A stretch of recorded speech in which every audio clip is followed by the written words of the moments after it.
할렐루야. 하나님의 크신 은혜가 우리 모두에게 충만하게 임하시기를 간절히 기도합니다.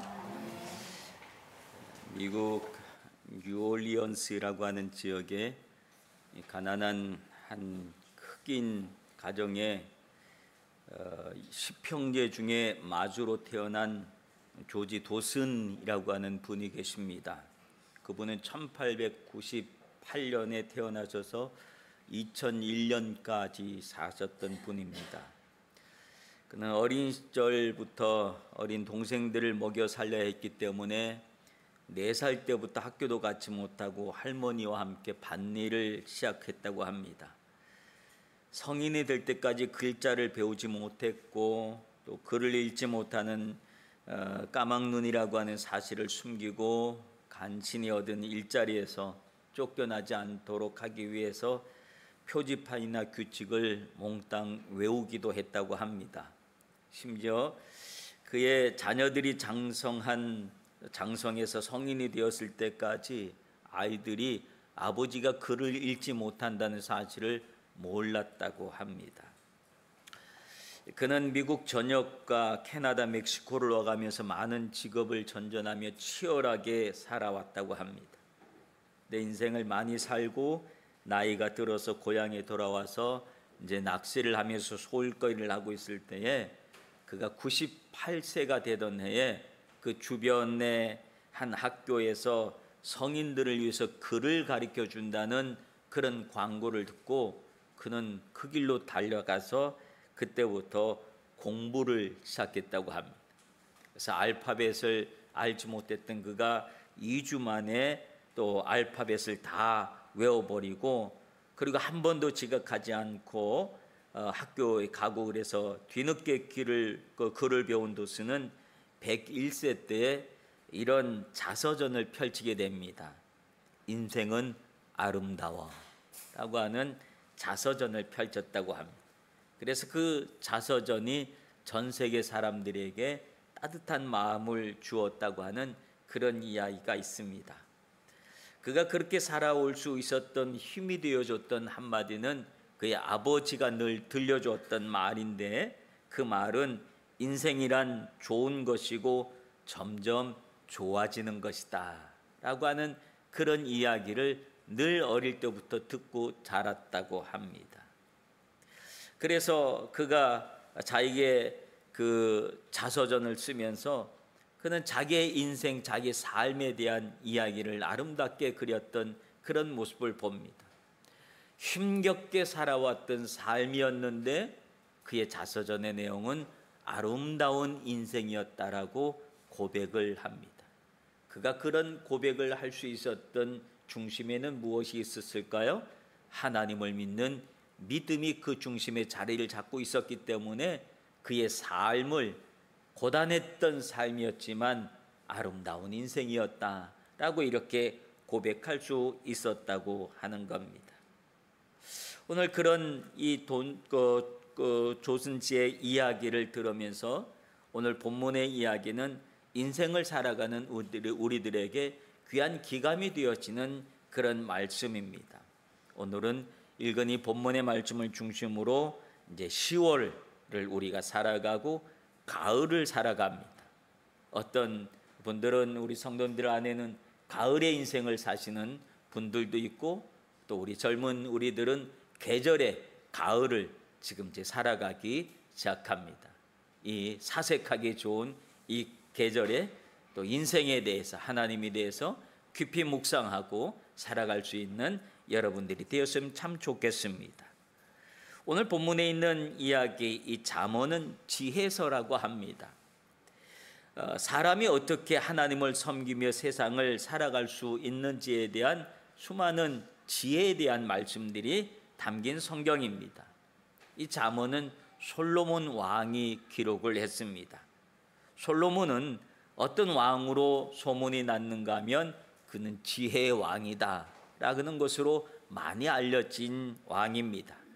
그래서 많은 사람들이 솔로몬의 지혜, 솔로몬의 이야기를 듣기 위해서 먼 거리부터 일부러 그의 이야기를 듣고 싶어서 막 사람들이 몰려들었다고 합니다.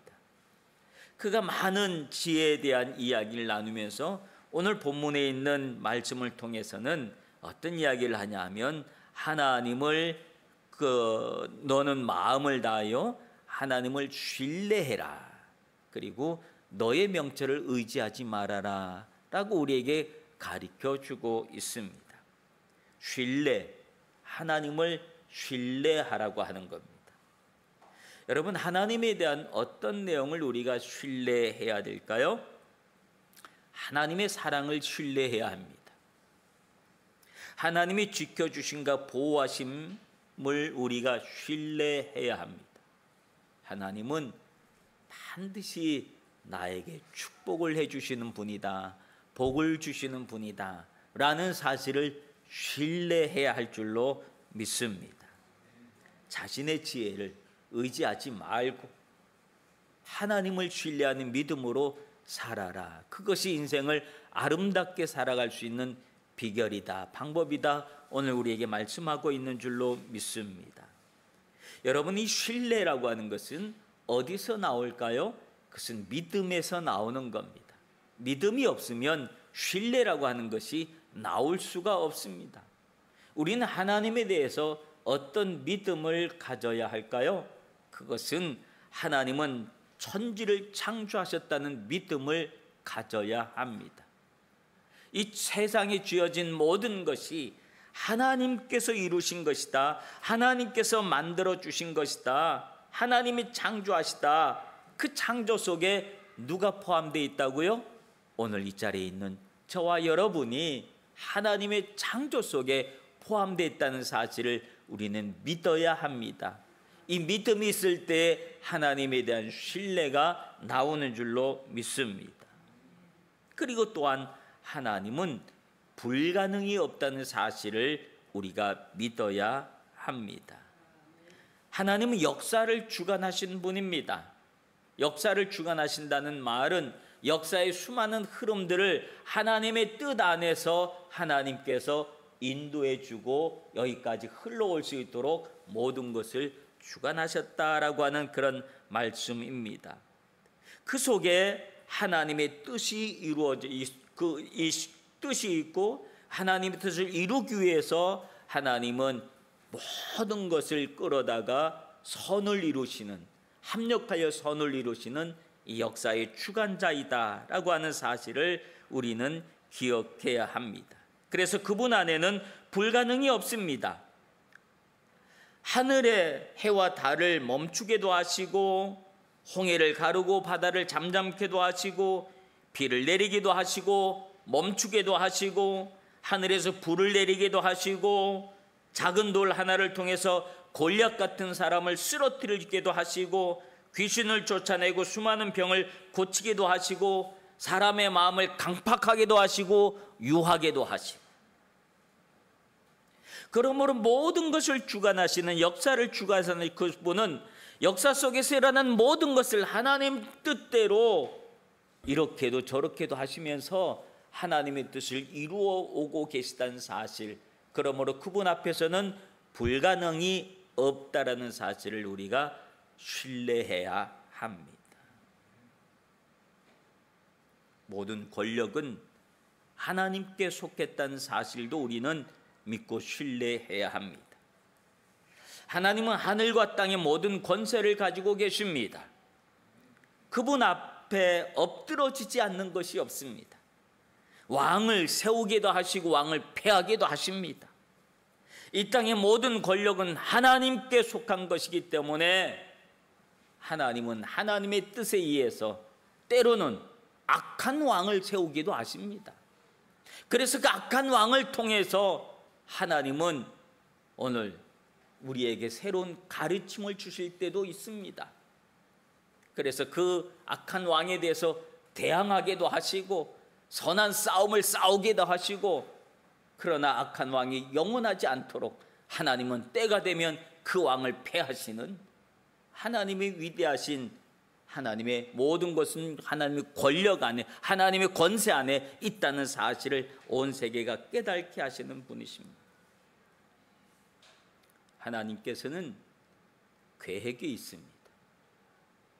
여러분을 향한 계획이 있고 역사에 대한 계획이 있고 한 나라에 대한 계획도 있고 민족에 대한 계획도 있고 하나님은 한 가지 한 가지 행하실 때 계획을 가지고 행하시는 분이십니다.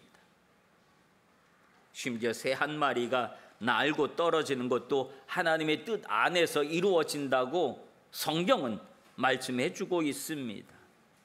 그러므로 여러분 한 사람 한 사람을 향한 개인을 향한 하나님의 섬세한 계획하심이 오늘 있다는 사실을 여러분이 믿고 신뢰하시기를 바랍니다. 내 삶이 왜 이렇게 됐지? 내가 왜 이렇게 살아가게 됐지? 나한테 왜 이런 일이 일어났지? 다른 사람도 아닌 나한테 왜 이런 일이 일어났는가 하면 하나님의 계획 속에 여러분이 포함되어 있기 때문에 그렇습니다. 그래서 하나님은 그 계획을 이루기 위해서 때로는 우리가 이해하고 납득한 일도 허락하시지만 우리가 납득할 수 없는 일도 하나님은 때로는 허락하십니다. 그래서 우리가 알지 못하는 하나님의 큰 뜻을 세월 지나가고 난 다음에 돌아보면 맞아, 역시 하나님이 맞았어. 하나님이 그때 일을 이렇게 하지 않았으면 오늘날 내가 없었지 라는 고백을 할 수 있게 되는 줄로 믿습니다. 하나님의 계획 안에 여러분의 삶이, 여러분의 인생이 있다는 사실을 믿고 신뢰할 수 있기를 바랍니다.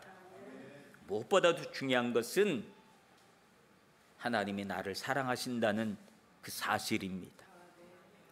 여러분 한 사람 한 사람을 누구보다도 사랑하신다는 사실. 그래서 여러분을 구원하기 위해서, 나를 구원하기 위해서 당신의 독생자 예수 그리스도를 이 땅에 보내시고, 그리고 그 예수님을 십자가에 못 박게 하심으로 우리의 모든 죄악을 대신 짊어지게 하신 겁니다. 이유는 뭐예요? 하나님이 우리를 사랑하사, 하나님이 여러분을 사랑하사, 하나님이 나를 사랑하사, 하나님의 사랑 때문이었다는 사실. 그 사랑이 누구를 향하고 있느냐? 오늘 이 자리에 있는 저와 여러분을 향하고 있는 줄로 믿습니다. 그러므로 그 하나님을 우리가 믿고 신뢰해야 할 줄로 믿습니다. 하나님을 신뢰해라. 너의 명철을 의지하지 말아라 말합니다. 어줍지 않은 너의 생각을 가지고 네 인생을 네 마음대로 살아가려고 하지 말아라 하는 걸.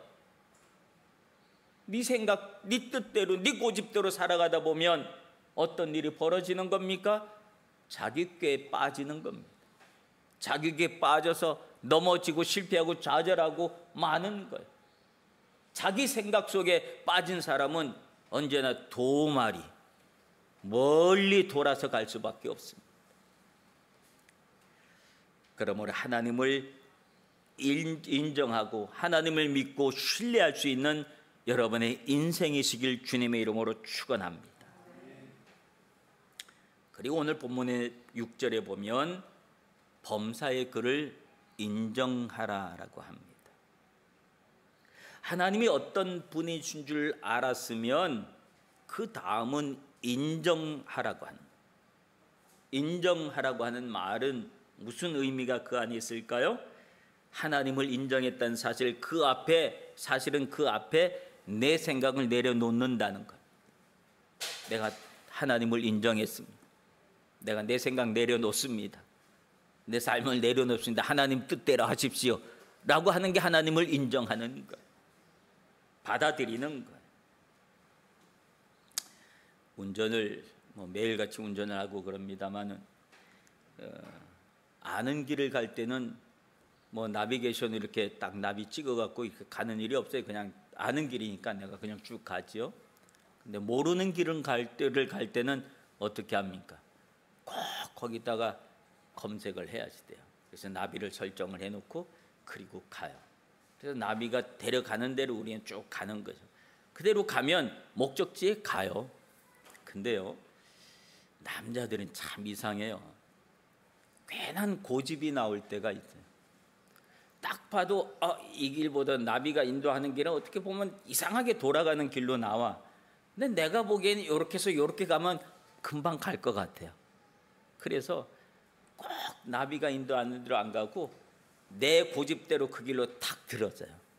그러면 이상하게 그 길로 딱 가면 딱 맞는데 안 될 때가 참 많아요. 내 마음대로 안 돼요. 그래서 이상하다. 분명히 일로 가면 이렇게 가게 돼 있는데 안 그래요. 근데 자꾸 거기서부터라도 내가 말을 고집을 버리고 나비가 인도하는 대로 가면 되는데, 특히 혼자 있을 땐 그렇게 가는데 옆에 누가 타면 괜한 고집이 더 나와요. 그래서 아니야, 이 길이 맞을 거야. 막 가요. 결국은 어떨까 할까요? 나중에 포기합니다. 손듭니다. 옆에 누가 타고 있을 때 그럴까요? 주로 옆에 마누라가 타고 있으면 그래요. 어마어마한 고집이 나온다니까요. 누가 그러더라고요.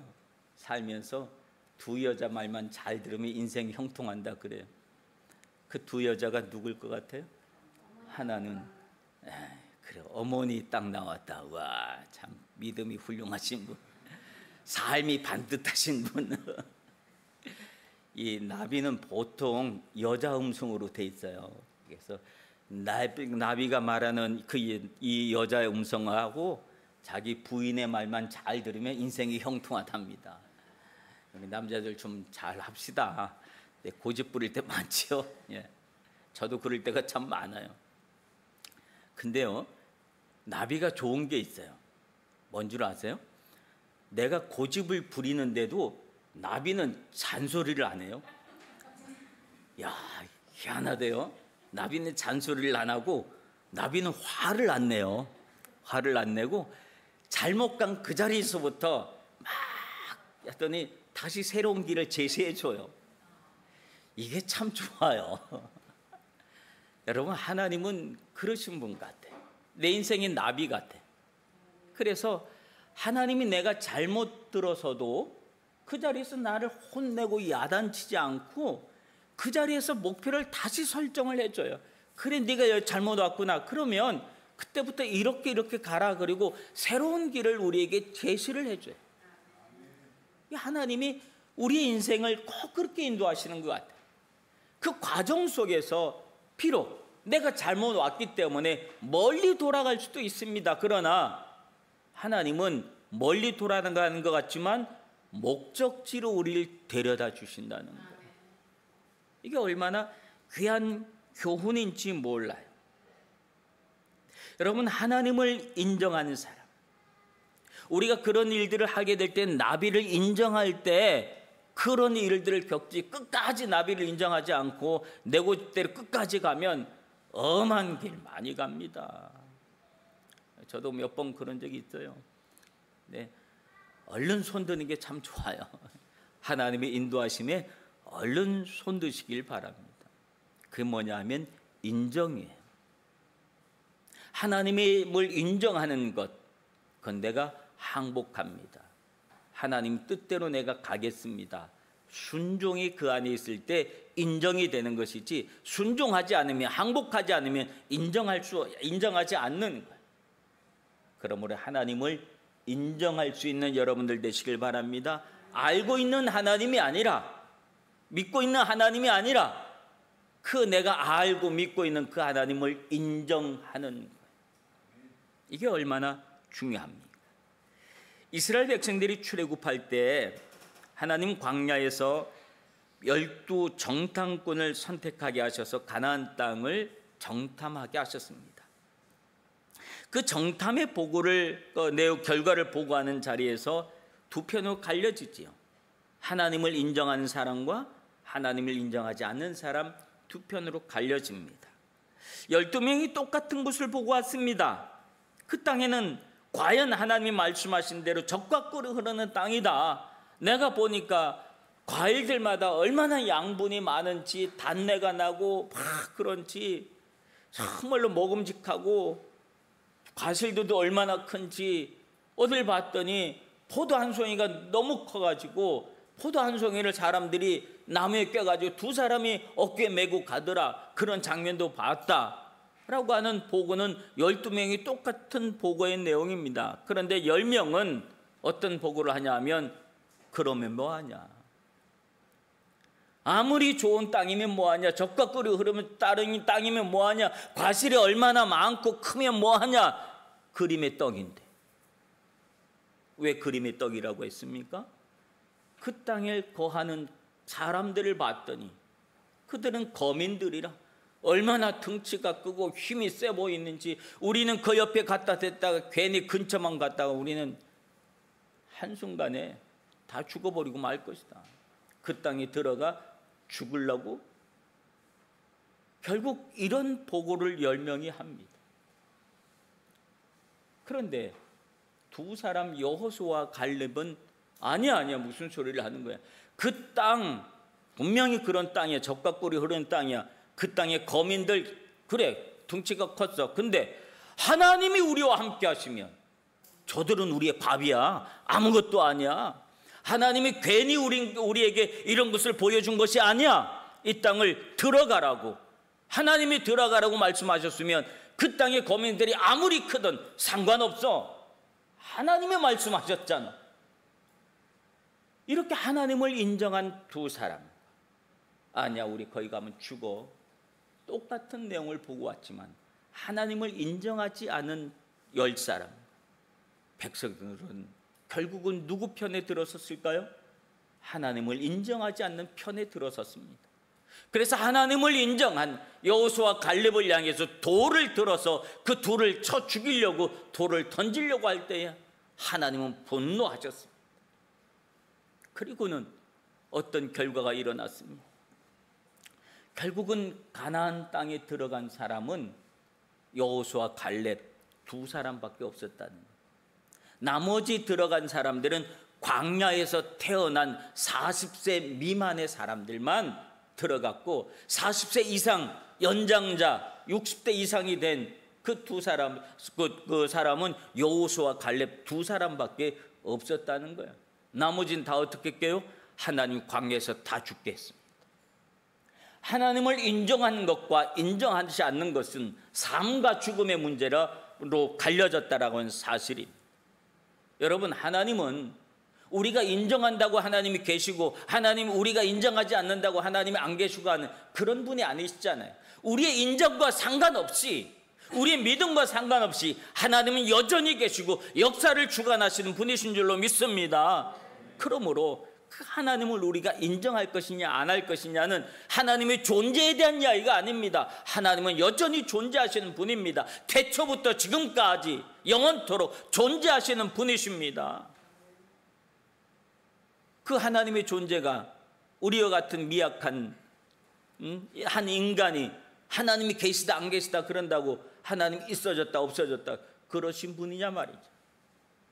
그런 분이 아니라니.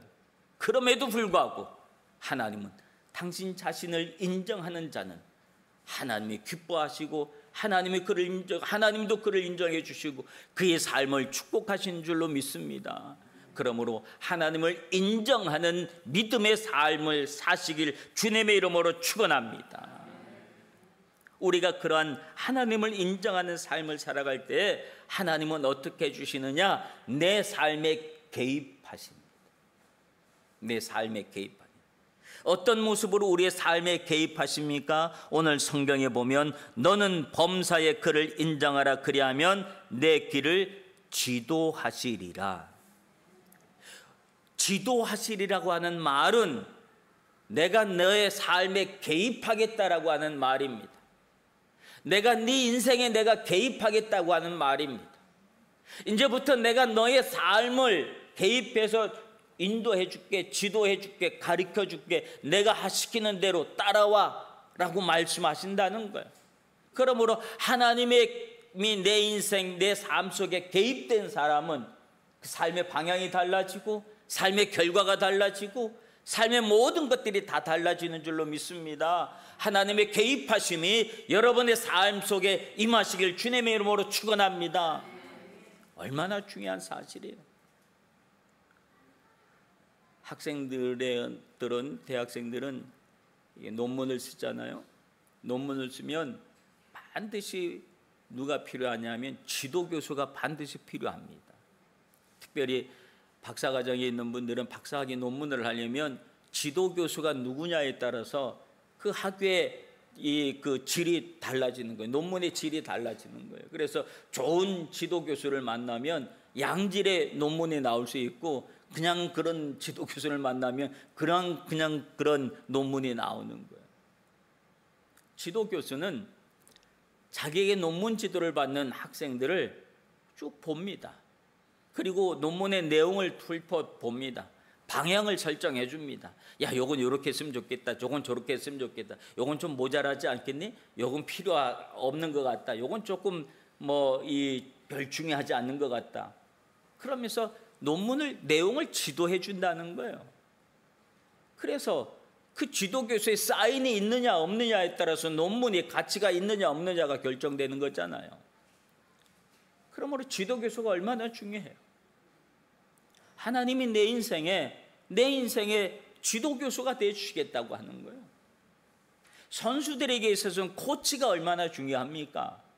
코치는 지도해 주는 사람, 고쳐주는 사람이에요. 그래서 좋은 코치는 언제나 선수하고 가까이 있습니다. 그래서 가까이 있어서 잘못된 습관, 잘못된 버릇을 가지고 있으면 그 잘못된 습관, 버릇을 고쳐주기 위해서 꾸준히 또 다시 하면서 다시 연습하게 하고, 너 그 습관 버리지 않으면 너 좋은 선수 될 수 없어. 그걸 옆에서 계속 가르쳐 주는 사람이 코치예요. 그래서 좋은 코치를 만나면 좋은 성적을 당연히 낼 수 있는 겁니다. 그저 그런 코치를 만나면 그저 그런 선수가 될 수밖에 없다는 거예요. 그러므로 학생에게 있어서나 선수에게 있어서, 운동선수에게 있어서나 지도 교수와 코치가 얼마나 중요합니까? 그런데 오늘 하나님께서 오늘 말씀하시기를, 내가 범사의 그를 인정하라, 너는 범사의 그를 인정하라, 그리하면 내 길을 지도하시리라 하면서 내 삶에, 여러분의 삶에 지도 교수가 되어주시고 코치가 되어주시겠다고 말씀해 주시니, 하나님이 나의 삶의 코치가 되어주시는데 내 인생이 얼마나 달라지겠습니까? 여러분의 삶이 얼마나 달라지고 삶의 가치와 또 방향과 모든 결과물이 얼마나 달라지겠습니까? 그러므로 하나님을 인정하는 믿음의 삶을 사시길 바랍니다. 근데 하나님을 인정하되 어떻게 인정하냐, 어느 때 인정하느냐, 성경은 분명하게 말합니다. 범사의 그를 인정하라 합니다. 범사라고 하는 말은 무슨 말일까요? 언제든지, 무슨 일이든지, 어떤 환경이든지, 어떤 상태이든지 범사에, 내가 기분이 좋든지 나쁘든지, 내가 실패를 했든지 성공을 했든지, 내가 아프든지 건강하든지, 내가 능력이 있든지 없든지, 나의 상황과 상관없이 모든 때 하나님을 인정하는 것. 그러면 내 인생의 범사, 내 인생의 모든 때에 하나님은 우리의 삶을 지도해 주실 줄로 믿습니다. 그 하나님의 은혜가 우리에게, 여러분에게 반드시 임하는 줄로 믿습니다. 사랑하는 성도 여러분, 여러분의 삶에 힘든 일이 있든지, 곤란한 일이 있든지, 넘지 못할 산이 있든지 하나님을 신뢰하시길 바랍니다. 하나님의 능력을 의지하시길 바랍니다. 무엇보다도 하나님의 여러분을 향한 하나님의 사랑을 믿고 신뢰하고 인정할 수 있기를 바랍니다. 하나님의 사랑을 인정하고 받아들이는 것은 그분의 뜻대로 살겠다고 하는 나의 의지가 나오게 되는 줄로 믿습니다. 주님이 하라는 대로 해보고, 하지 말라는 것은 나도 안 하고, 주님이 시키는 대로 하고, 주님의 뜻대로 내가 살아보려고 몸부림치는 것, 애쓰는 것, 그것이 하나님을 인정하는 자의 삶인 줄로 믿습니다. 그러면 하나님은 분명히 여러분의 삶을 지도해 주실 것입니다.